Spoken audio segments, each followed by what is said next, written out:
تاني يونت 3 بعنوان hidden gems of Egypt. خلي بالكم ان كلمة كنوز هنا بمعنى جيمز او جيمز، ينفع نقولها بالطريقتين. لو قلنا جيمز كده بريتش نطق بريطاني، ولو قلنا جيمز كده امريكان نطق امريكي، فالاتنين صح. hidden gems of Egypt كنوز مصر الدفينة.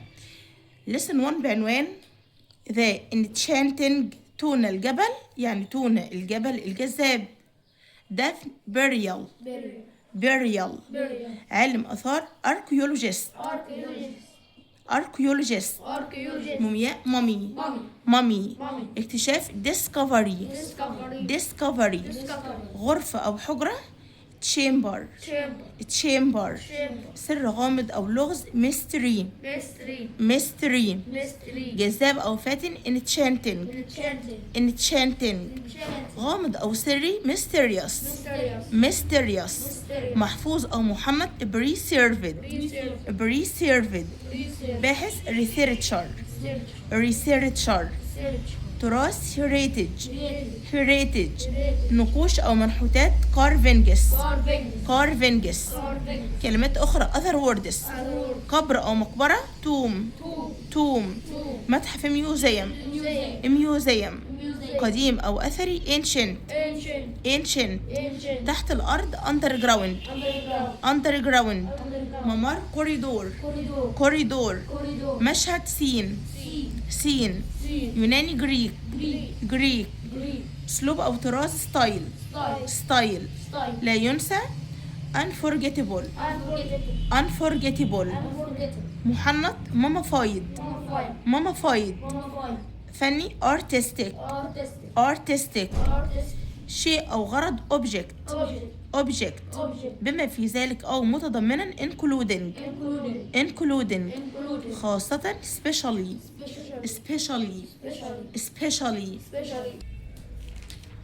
موقع site كاهن praised متحمس excited سر secret مندهش amazed بعد كده عندنا expressions prepositions and phrases مشهور بيه famous for يملأ بيه fill with يقوم باكتشاف make a discovery في المنتصف in the middle of يغطى بيه cover with يسافر عبر الزمن travel back in time بعد كده الأفعال يدهش أو يذهل amazed يفتن أو يسحر fascinated يحدد موقع أو يقع located يكتشف discovered يستمر أو يواصل continued يحافظ على preserved عندنا بقى طبعا التصريف الثاني زي التصريف الثالث في الأفعال المنتظمة عشان زمن المضارع التام، لكن الأفعال غير منتظمة أحيانا التصريف الثاني بيختلف عن التصريف الثالث. يقع lie lay lane يعني التصريف الثاني اللي هو المضارع البسيط lay، والتصريف الثالث الباست participle للمضارع التام lane. بعد كده عندنا definitions تعريفات. التعريف الأول بيقول لي archaeologist علم الآثار a person who studies ancient places and old objects. اكتبوا يلا التعريف. هو الشخص الذي يدرس الأماكن والأشياء القديمة. مومياء مامي. تعريف كلمة مامي a body أو a body that has been preserved for thousands of years جسم محنط أو محفوظ من آلاف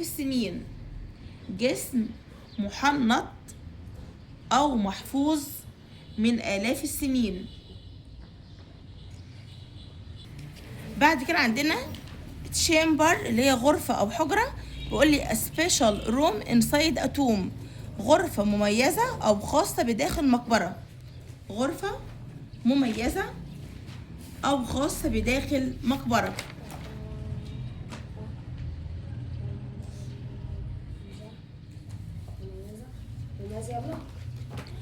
غرفة مميزة أو خاصة بداخل مقبرة. بقول لي study the following، ادرس الآتي. تونا الجبل هي موقع دفن شهير. تونا الجبل is a famous burial site. تقع في الصحراء بالقرب من المنيا. It is located in the desert near منيا. تشتهر المنطقة بغرفها تحت الأرض. The area is famous for its underground chambers. أجرى الباحثون العديد من الاكتشافات المثيرة. Researchers made many exciting discoveries. اكتشف علماء الآثار مئات الحيوانات المحنطة في الموقع. Archaeologists discovered hundreds of mummified animals at the site. بعد كده بقول لي يظهر قبر بيتوزيريس الطرازين المصري واليوناني معا. The tomb of بيتوزيريس shows both Egyptian and Greek styles. Number 7. جدران المقبرة مغطاة بنقوش جميلة ومشاهد من الحياة اليومية ملونة. The tomb walls are covered with beautiful carvings and colorful scenes. يشعر الزوار الذين يتجولون في تونا الجبل عادة بالدهشة. Visitors walking through تونا الجبل usually feel amazed. أثناء السير في تونا الجبل يشعر الناس وكأنهم سافروا عبر الزمن. Walking through تونا الجبل people feel like they have traveled back in time. Number 10. يمكن أن تساعد زيارة تونا الجبل المصريين على الشعور بالفخر بتراثهم. Visiting تونا الجبل can help Egyptians feel proud of their heritage. بقول لي read and answer يعني اقرأ وأجب. تيب سكريبت نص الاستماع. تونا الجبل بقول لي in the desert near منيا lies تونا الجبل a mysterious burial site that has amazed archaeologists for years. بقول لي تقع منطقة تونا الجبل في الصحراء بالقرب من محافظة المنيا، وهي موقع دفن غامض أثار دهشة علماء الآثار لسنوات عديدة. يعني علماء الآثار عندهم اندهاش بالموقع ده أو بالمكان ده. يعني يبقى تاني تونا الجبل بتقع في الصحراء بالقرب من محافظة المنيا، وده موقع دفن يعني دفن الفراعنة. موقع دفن غامض، آثار في حاجات غامضة بالنسبة لعلماء الآثار، بالنسبة لهم ده مكان دفن غامض وآثار دهشتهم. وبقول لي تشتهر هذه المنطقة بالغرف الموجودة تحت الأرض والممرات بتاعتها. يعني ممرات الغرف دي علشان توصل من غرفة لغرفة، فالممرات بتاعتها برضو ممرات شهيرة، بنقول ممرات أو سراديب. بقول لي the area is famous for its underground chambers and long corridors filled with ancient art. بقول لي تشتهر هذه المنطقة بغرفها الموجودة تحت الأرض والممرات بتاعتها أو السراديب بتاعتها. يعني بعد كده بقول لي researchers made many exciting discoveries including hundreds of mummies of animals especially preserved birds. بمعنى طبعا احنا عرفنا ان تشتهر المنطقة دي بالغرف الموجودة تحت الأرض والممرات بتاعتها الطويلة المليئة بالأعمال الفنية القديمة. يعني ممرات الغرف دي الموجودة تحت الأرض فيها أعمال فنية قديمة، وقد حقق الباحثون فيها العديد من الاكتشافات المثيرة بما في ذلك المئات من مومياوات الحيوانات وخاصة الطيور المحنطة. يعني منطقة تونا الجبل دي اللي موجودة تحت الأرض في الصحراء يوجد بها المئات من مومياوات الحيوانات. برضو كانوا بيحنطوا ليه؟ أجسام الحيوانات وبيدفنوها. فالمنطقة ديت بيقولوا فيها المئات من مومياوات الحيوانات، وخاصة ليه؟ الطيور. يعني الأكثر شهرة يعني في المنطقة ديت الطيور المحنطة.